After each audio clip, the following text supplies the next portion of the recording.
What's up, everyone? This is Christian Duke from StrengthAddicts.com here at Affordable Athletic Supplements in Elsmere, Kentucky. I'm joined by arm wrestling promoter champion Steve Pettis. Steve, how are you today? Great. How you doing?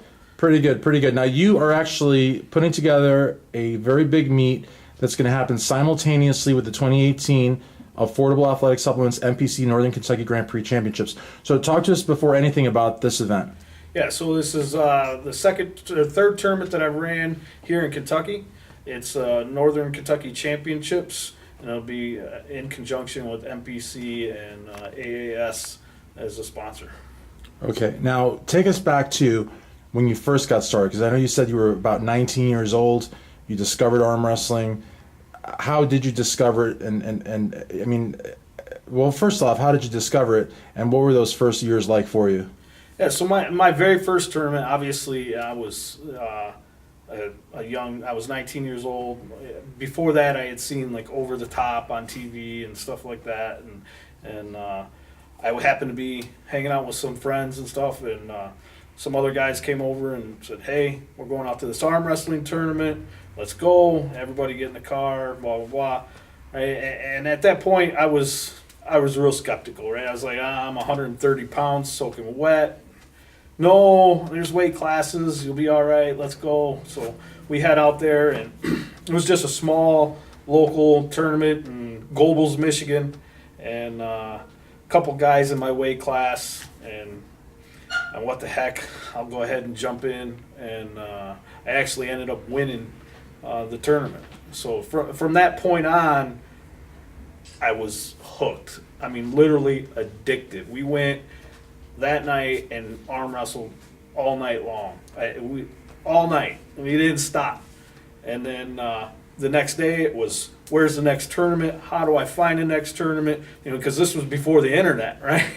So this is when you're pulling out phone books, looking up people in the phone book, and who's this guy, who's that guy, who can I get in touch with to go here and there? So it was the early years for me. It was very exciting. It was new. It was raw for me. Probably kept me out of a little bit of trouble. So it was really enjoyable. And I've met so many people through the sport that you can never give that type of stuff back.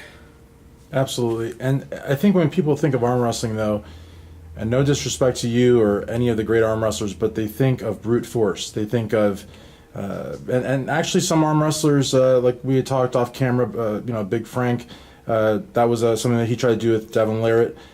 He tried to overwhelm him, with just a massive amount of force at the very beginning. And that might work at times, but there's also, like he also told me, because he worked with Dave Chafee, and I've also spoke to others, Chan Shaw, and a few, and they've said that technique is very, very important. So is there a place, like in other words, for momentum? Is there a place for technique? Is there what's your whole approach to successful arm wrestling? Well, off the go, right? You have to have that momentum from the go, right? So from your hit, and you're carrying your body weight through that hit, with that hit, using your momentum and your body weight through the process. I believe that's where you get a lot of your brute force through that speed. If you can have fast twitch trigger and get that momentum going, then it puts you in a much greater position to win the match. There are guys like, you say, Devin, that have crazy endurance and know exactly how to take every time somebody moves. He takes a little bit, right? He takes a little bit until he has control of the match, right? So there are a lot of guys that can do that. And speaking of taking a little bit, like in terms of when you arm wrestled, because I know you're a promoter now and I know that you still do it, but when you were actively competing, would you activate the arm like before the match started? Would you try to like go with the high grip? Would you, or what was your approach in that sense? Yeah, I was primarily a top roller.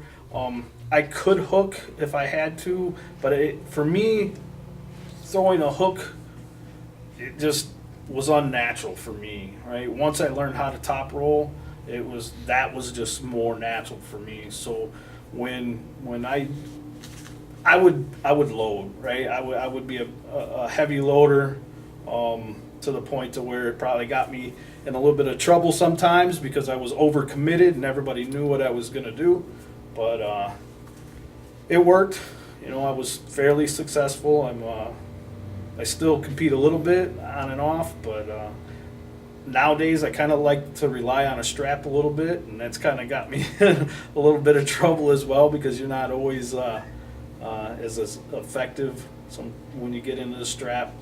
But that's interesting though, because with Devin though, and I know I'm interviewing you and not Devin, but since you didn't bring on the strap, some guys actually like to strap. And I think psychologically, when you strap up with someone like Devin, it actually, some people are actually better with the strap. So, it's sometimes it's actually, some people would even argue that he likes to, mess with you a little bit, and then when you strap up, then you're done. Yeah, there's definitely guys that would rather arm wrestle in a strap, right? So if they had tournaments that were strap only tournaments, there are several guys that would be very, very good in those, and Devin's obviously one of them, right? Now, this isn't going to happen at your meet on the 24th, but I have heard from a lot of arm wrestlers that have actually broken their thumbs, and they don't even feel it. The adrenaline is so crazy that they're actually like. Have you heard of that before? like they're in usually somebody would double over in pain, but the adrenaline is so intense in the match that they just somehow go through it. Yeah, I mean, take Quinlan Mendez a couple of years ago, pulling Justin Bishop, broke his finger, right, and he finished the super match, right. So I've had thumb injuries, I have tendon issues, right. So for an arm wrestler. That's what's unique about an arm wrestler, right? Is the amount of pain that you go through to even start is ungodly, right? Even as when I started as a 19-year-old kid, the pain that I had in my tendons was just unbearable. I had a buddy of mine that we worked at Myers together. I worked in the automotive department. He worked in the fishing, sporting goods stuff. So he's hanging fishing lures, and I'm carrying cases of oil after a tournament, and I'm sitting down doubled over in the back of the store, crying my eyes out because my arms hurt so bad, and he walks by laughing because he's hanging fishing lures. But, And I've noticed that most arm wrestlers have some, especially experienced arm wrestlers, have some sort of issue with their elbows. I mean, it's very, very common. And having, being able to train and work around that and still, compete successfully, that's a true testament also, again, back to technique, how to work around that sort of, because I've never heard of any seasoned arm wrestler that doesn't have some sort of an issue. Yeah, if you haven't had some type of elbow pain or some type of tendon issues in your elbows or even your wrist or hand, you're probably not at a real high level of arm wrestling. It's very common for the sport. It's part of what we do, and again, that's what makes arm wrestlers so unique, because a lot of guys, you get some gym rats and stuff that'll come in and want to arm wrestle, and then they can't go back to the gym on Tuesday because their arms are so sore from pulling on Saturday, and they choose which one they want to do, right? So okay, and the last question, time.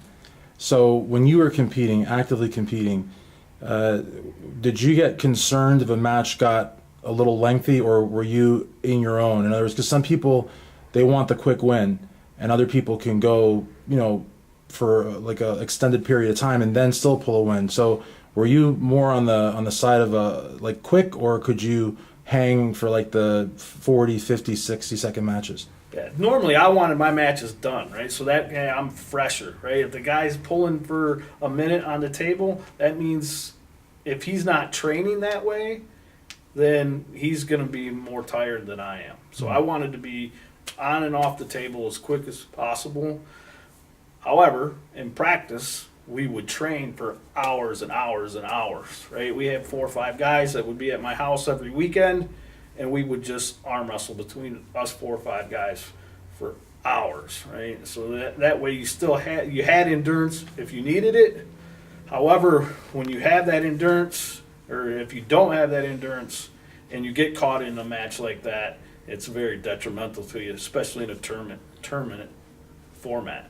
Absolutely. So finally, where can folks get information on the organization that you work with, this event, and of course, if they want to reach out to you? I'm not sure if you're coaching anyone at this time, but I'm sure after watching this, more people will want to work with you, because that's just how it is. Yeah, anybody can find me on Facebook, Steve Pettis. Kentucky Arm Wrestling on Facebook, MichiganArms.com, Michigan Arms on Facebook. We have this Northern Kentucky Championships coming up March 24th.